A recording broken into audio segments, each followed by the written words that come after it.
அன்பு நண்பர்களே, அனைவருக்கும் அன்னை சமையல் உமாவின் அன்பான வணக்கங்கள். இன்னைக்கு அன்னை சமையல்ல பார்க்க போறது பச்சை பயிறு தோசை. அதுக்கு சூப்பரான சைட் டிஷ் இஞ்சி சட்னி. இந்த தோசையை ஆந்திரால பெசரட்டுன்னு சொல்லுவாங்க. அதே மாதிரி இந்த இஞ்சி சட்னியும் ஆந்திரால ரொம்ப ஃபேமஸான ஒரு ரெசிபி. இஞ்சி சட்னி பச்சை பயிறு தோசைக்கு மட்டும் இல்ல, இட்லி தோசைக்கும் சூப்பரா இருக்கும். வாங்க பச்சை பயிறு தோசையும் இஞ்சி சட்னி எப்படி செய்யறதுன்னு பார்க்கலாம். பச்சை பயிறு தோசை எப்படி செய்யறதுன்னு பார்க்கலாம். அரை கப் பச்சை பயிரை 8 மணி நேரம் ஊற வச்சு எடுத்து வச்சிருக்கேன். 1 டீஸ்பூன் சீரகம், கொஞ்சம் இஞ்சி, கொஞ்சம் கொத்தமல்லி, 3 பச்சை மிளகாய். இப்போ இது எல்லாத்தையும் மிக்சியில் தேவையான அளவு தண்ணி சேர்த்து கோர்ஸாக அரைச்சிக்கலாங்க. இப்போ எல்லாத்தையும் மிக்சியில் அரைச்சாச்சு. தேவையான அளவு உப்பு, அடுத்து 2 டேபிள் ஸ்பூன் அரிசி மாவு சேர்த்துக்கலாங்க. இப்போ நல்லா மிக்ஸ் பண்ணிடலாம். ரொம்ப திக்காவும் இருக்கக்கூடாது, அதே நேரத்தில் ரொம்ப தண்ணியாகவும் இருக்கக்கூடாதுங்க. பாருங்க, இந்த மாதிரி கன்சிஸ்டன்சியில் இருக்கணும். இப்போ நல்லா மிக்ஸ் பண்ணியாச்சு. இப்போ பச்சை பயிறு தோசை ஊற்றிடலாம். இப்போ கல் சூடாயிடுச்சுங்க, நம்ம பச்சை பயிறு தோசை ஊற்றிடலாம்.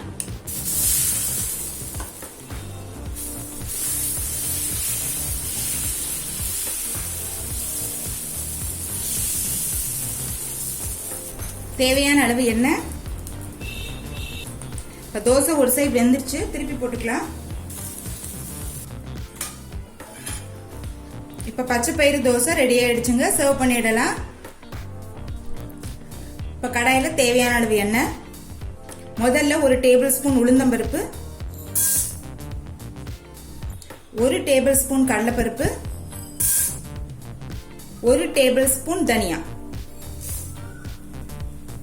எல்லாத்தையும் சேர்த்து ஸ்லோலே வச்சு லேசா கலர் மாறுற மாதிரி வறுத்துக்கலாங்க.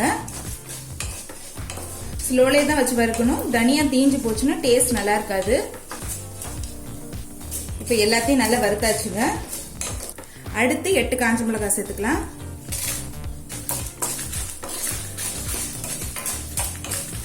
இந்த சட்னி கொஞ்சம் காரமா தாங்க இருக்கும். ஆந்திரால இன்னும் அதிகமா காரம் போடுவாங்க, நான் கொஞ்சம் கம்மியா தான் போட்டிருக்கேன். நீங்க விருப்பப்பட்டீங்கன்னா இன்னும் கொஞ்சம் கம்மியா கூட போட்டுக்கலாம். அடுத்து 1/4 கப் இஞ்சி சேர்த்துக்கலாம். ஸ்லோலே வச்சு இஞ்சியை வதக்குங்க. நான் 50 கிராம் இஞ்சி சேர்த்திருக்கேங்க.